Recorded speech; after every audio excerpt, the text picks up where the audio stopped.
The world of frozen food would not be the same without this inventor. He completely changed everything, overturning what was once thought to be impossible, making people realize that even through long distances, frozen foods could be kept safe and sound.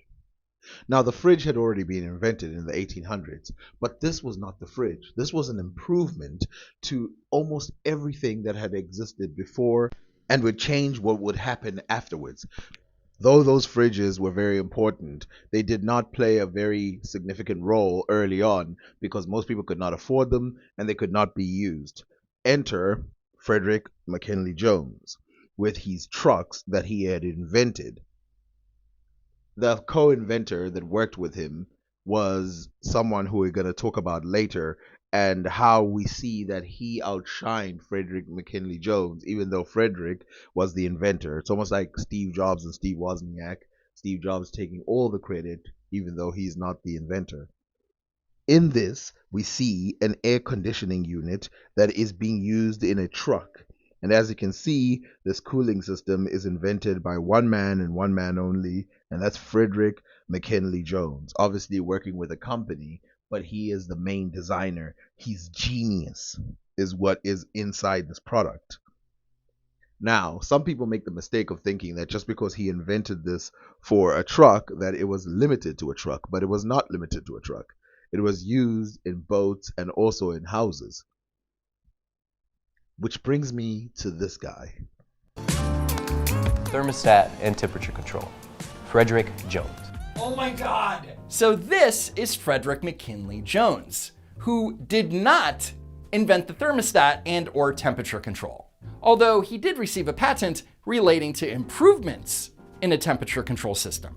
But what this genius doesn't realize is that Frederick McKinley Jones was the inventor / creator of the portable air cooling unit and co-founder of Thermo King. Before FMJ, refrigerated trucks and boxcars didn't exist, so perishable goods like vegetables needed to be packed in chipped ice to keep them fresh. A stream of chipped ice is forced over the boxes stacked in the cars to ensure their arrival in northern cities as fresh as if just taken out of the soil. Frederick McKinley Jones changed the world, yet just like the BuzzFeed video, they missed the prime opportunity to honor one of the greatest inventors of all time. And he blew it because he wanted to make a joke about Arizona weather or something. Freddie, my guy, my dude, Arizona salutes you. And you thought the BuzzFeed video was bad. Now, this person completely misunderstands what the word invention means. He also misunderstands what inventions can do for the future. Because, as we will see, this thermostat and this air conditioner that was invented by this person did not become limited to the trucks. It was used in ships and houses as well.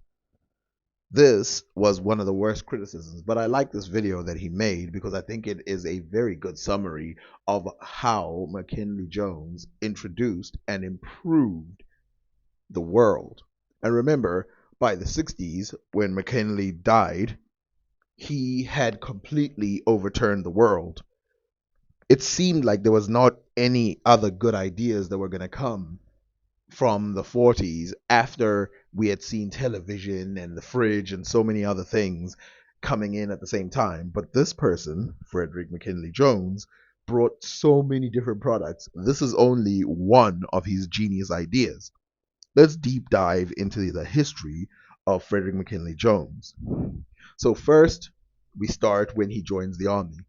By this time, he had already been working on some projects. In fact, locally, from where he came from, he was a legend.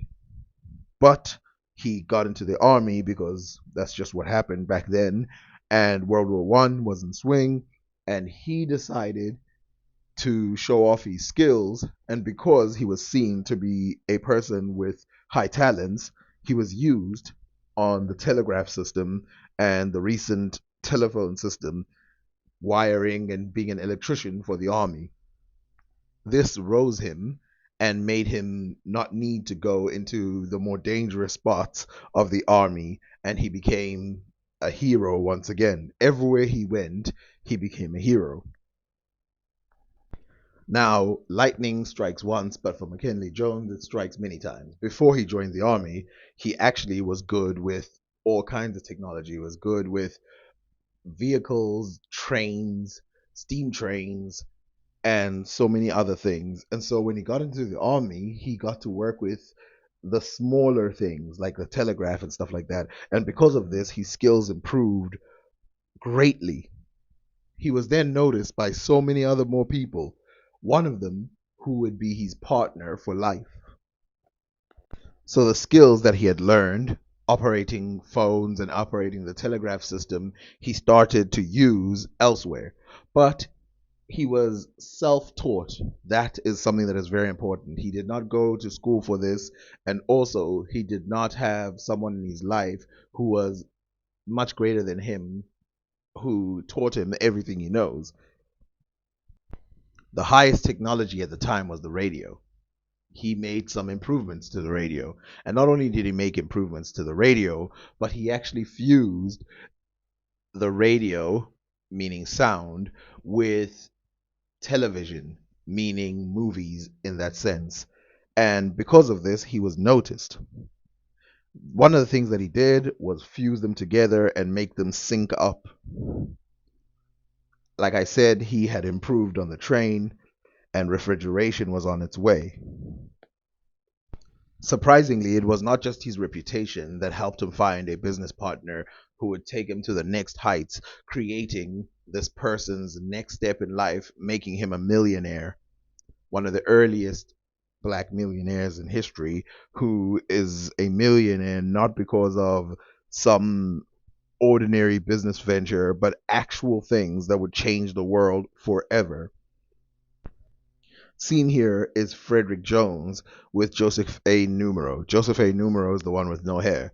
Joseph A. Numero was a businessman who had been working in cinema, especially in black and white, for a long time.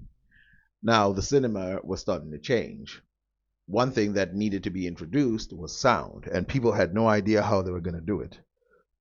He found the system that had been designed by Frederick Jones, and he decided that this is the partner that he needed. He thought that this would be a small encounter that would be useful for a small amount of time, but he did not realize that he had actually stepped on something so big that it would influence his life forever, making him a household name, in fact, giving him the name of the Thermo King himself, even though the real Thermo King was Frederick Jones. As a business partner and also as a chief of technology, he turned out to be very useful, working with so many other people. And luckily for him, unlike other people, he was not cheated out of his own patents. He was allowed to keep them, and he made various, he made a lot of money out of it. Some of the best estimates say he died with $3 million. Seen here with a group of designers, he is there aiding them to create a new product.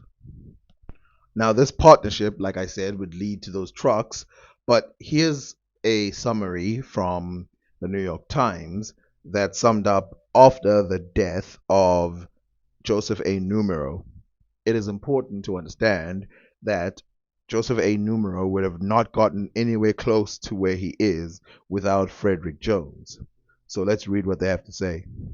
Joseph A. Numero, an executive credited with revolutionizing the transportation of perishable foods, died Wednesday at Abbott Northwestern Hospital in Minneapolis. He was 94 years old. Mr. Numero founded the Thermo King Corporation in 1937. It produced refrigeration units for trucks, trains, buses, and ships that were used around the world. In 1961, Mr. Numero sold the company, which had 3,000 employees worldwide and was based in Bloomington, Minnesota, to Westinghouse Electronic Corporation. He continued as its president until 1963 and was honorary chairman until his death. He is survived by his wife, Blanche. Now, the problem with this is that there is no mention of his most important partner in business, his most important employee, and his most important client. Now, before we move on to the other points, let's first look at something here that's important so that we address the person who was speaking in the beginning. We can see here it says that Mr. Numero founded the Thermo King Corporation in 1937. It produced refrigeration units for trucks, trains, buses, and ships that were used around the world. As you can see, just because you invented something in a truck doesn't mean it's stuck in a truck. It then had some other influences around other things that people would improve on. So, of course, the thermostat, all these other things would take from this. Why wouldn't they? Now, of course, there were some air conditioners that existed prior and thermostats that existed prior and all these other things that existed prior. The difference was accessibility, availability, and effectiveness. Keep those words in your mind: accessibility, availability, and effectiveness. This company grew under depression, under a time when people were lacking for money around the world. But this device was so important that people would put away so many things so that they could get trucks into their country, so they could get this machine on their boats, so they could get it everywhere. Importantly, this is one of those silent hands of the industrial age where we do not see it, so we don't see it as an invention. But in actual fact, if you think about it, our entire system relies on it. It's almost as important as the light bulb, and definitely as important as the radio. Now I'm still looking into the patents directly, so we will make a further video about this person in detail about how he improved things like the telegraph.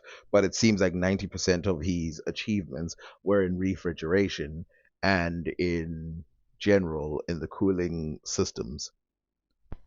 Now let's finish, since we've already talked about his future, let's finish by talking about his past.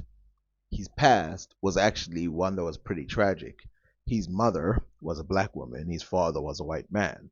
But in his youth, his mother disappeared. And she disappears from a historical record, so we have no idea why she left the family.